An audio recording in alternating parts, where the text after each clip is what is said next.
Salut tout le monde! Bienvenue au podcast du CFTC. Aujourd'hui, on va parler de voyage pédagogique en lien avec le centre de formation, bien entendu. Et pour ce faire, j'ai un enseignant du centre de formation avec moi qui va nous aider à comprendre c'est quoi un voyage pédagogique, puis qu'est-ce que ça nous amène, où est-ce que ça nous amène à aller. Je vais te laisser te présenter. Salut Francis. Salut. Bonjour à tous. Moi, Eddie Sagnal, donc je suis enseignant à l'école depuis 2014 maintenant. Moi, je suis français d'origine, vécu en France jusqu'en 2014. C'est ça. En France, j'ai eu un parcours de camionneur. Camionneur, j'ai roulé sur à peu près tout type de véhicules dans l'Europe, en long, en large, en travers. Donc une belle culture transport, je vais dire. Puis ensuite, un vieux rêve d'enfant, venir au Québec. Québec, les grands espaces, le froid. Et puis les beaux camions surtout. Puis depuis 2014, je suis là.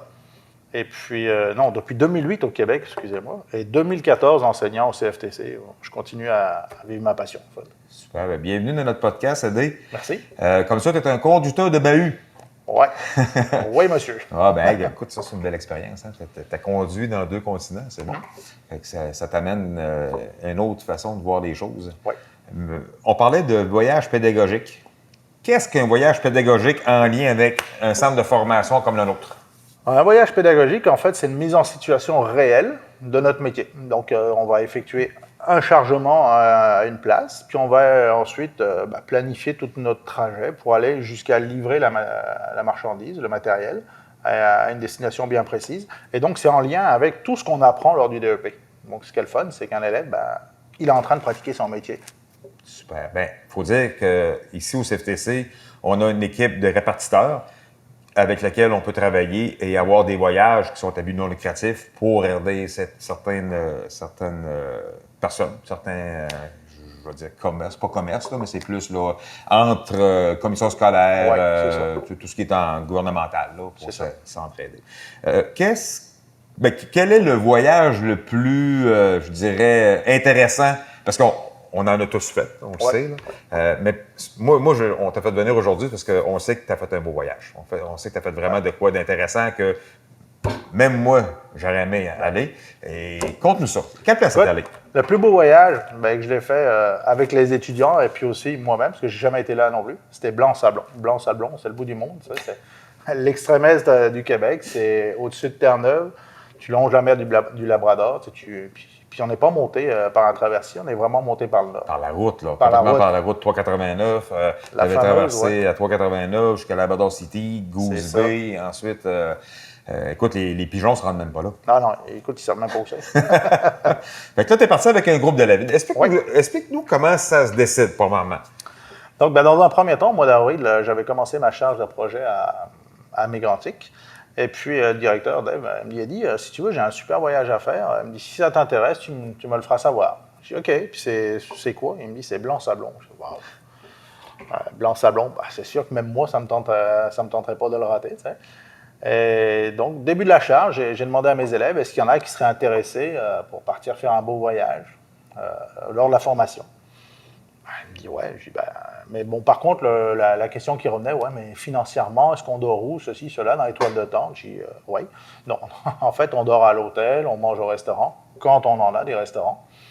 Et puis... les dépenses qui sont payées par l'école.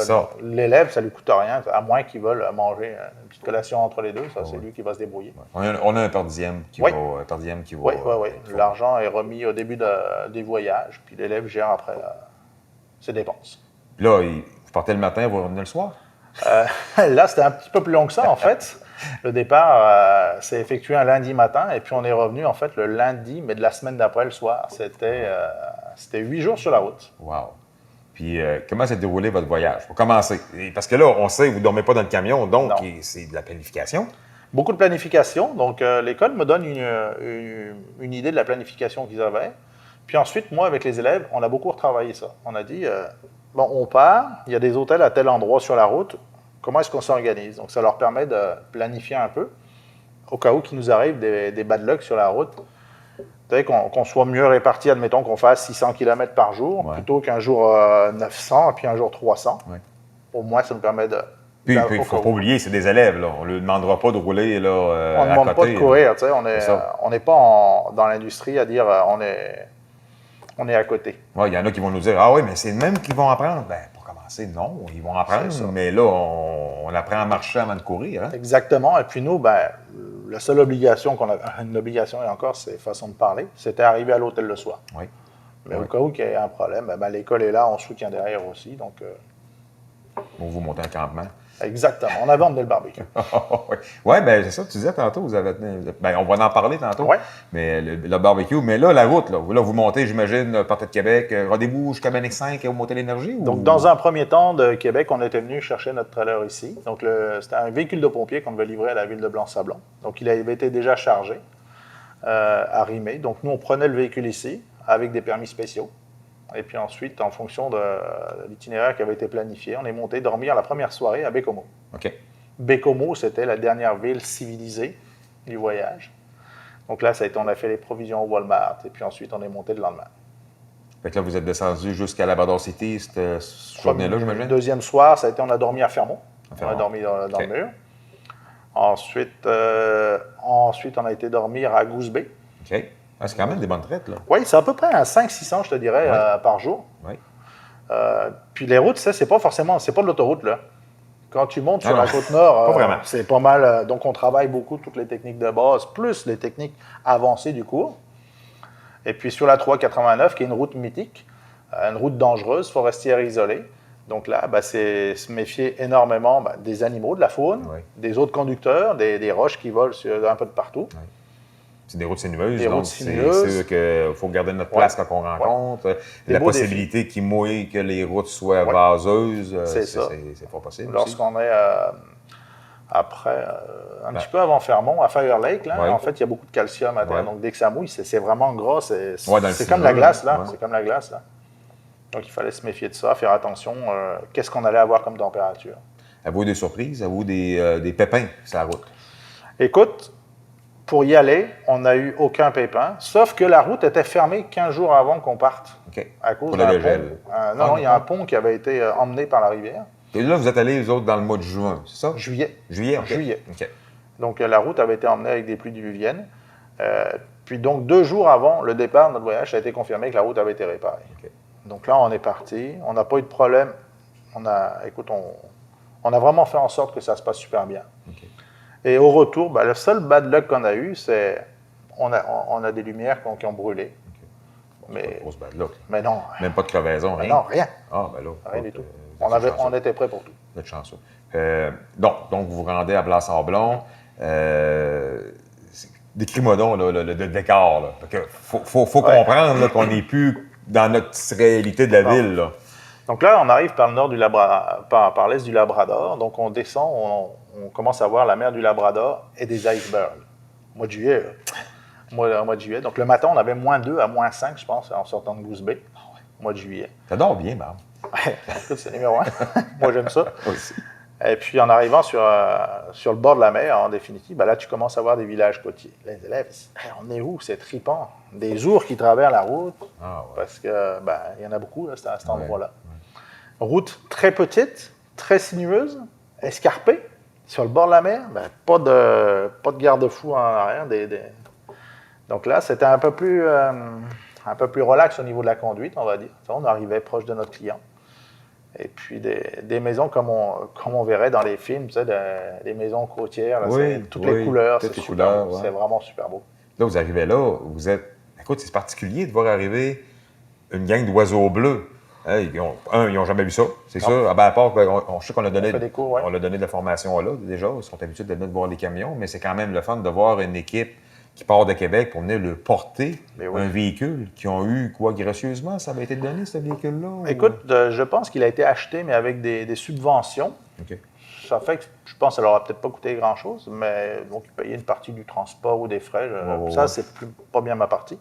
C'est les répartiteurs ici qui s'occupent de ça. Là. Et quand on est arrivé à Blanc-Sablon, le village nous attendait. Ils savaient qu'on arrivait aujourd'hui. Toute la ville était là. Les pompiers, on est arrivé devant quasiment. Les pompiers, il y avait 5-6 pompiers qui étaient là pour décharger le camion. Ils nous aidaient. C'était des enfants qui voyaient leurs cadeaux de Noël arriver. Là. Ah oui. Écoute, ça a été... Puis les élèves, ils ont vécu ça comment, eux autres? Voyager au bout du monde, voir des choses. Ça se peut pas qu'il y ait des icebergs, par exemple. Ça a été le plus gros truc. Ça se peut pas qu'il y ait des icebergs au mois de juillet. Ils ont arrivé là. Tu me contais une anecdote de truite tout à l'heure. Oui. On arrive, donc on s'installe à l'hôtel. Ensuite, on fait notre livraison. Et puis, moi, je discute avec des gars d'Hydro-Québec qui devaient poser l'hélicoptère sur le parking où on était avec les camions. Il me dit, est-ce que tu peux tasser un camion? Je dis, ouais, pas de problème. Puis après, le gars, il me dit, est-ce que tu veux des truites? J'ai dit, des truites. Il me dit, ouais, on va à la pêche. Il me dit, si tu veux des truites, je vais te donner des truites.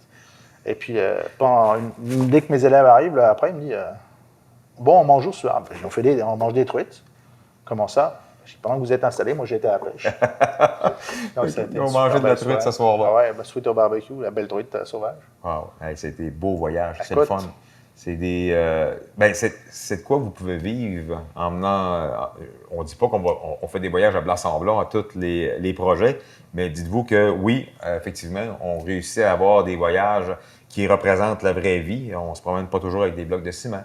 On se permet de pouvoir faire des vraies livraisons dans certaines municipalités ou certains endroits comme Aider avec sa gang ont pu vivre.